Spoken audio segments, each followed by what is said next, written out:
Biyaheng Japan si Pangulong Marcos Jr. ngayong araw para sa isang state visit.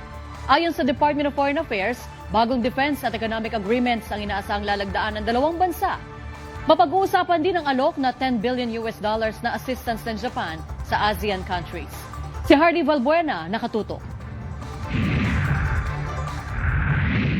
Pagbuo ng kasunduan sa pagitan ng Pilipinas at Japan hinggil sa pagpapalakas ng ugnayan sa depensa at seguridad, sa kalakalan at sa pagnenegosyo.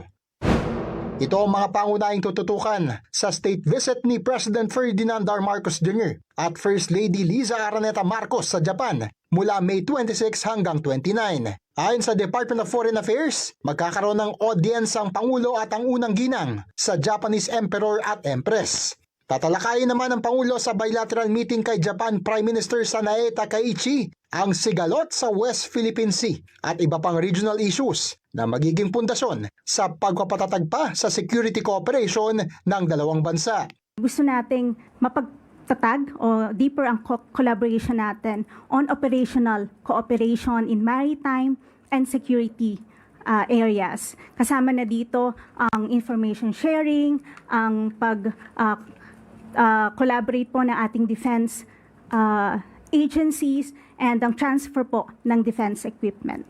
Pagdating naman sa energy security sa harap ng krisis sa Middle East, sinabi ng DFA na pag-uusapan ang alok na $10 billion na assistance ng Japan sa ASEAN countries sa pamamagitan ng Power Asia Initiative na magagamit sa pagbili ng langis at iba pang energy resources. Ginagawa natin talaga ang paraan para long-term energy supply natin. So naghahanap tayo ng iba't ibang bibilhan ng langis, and ang layunin natin ay to diversify our sources para sa oil, at hindi tayo masyadong umasa.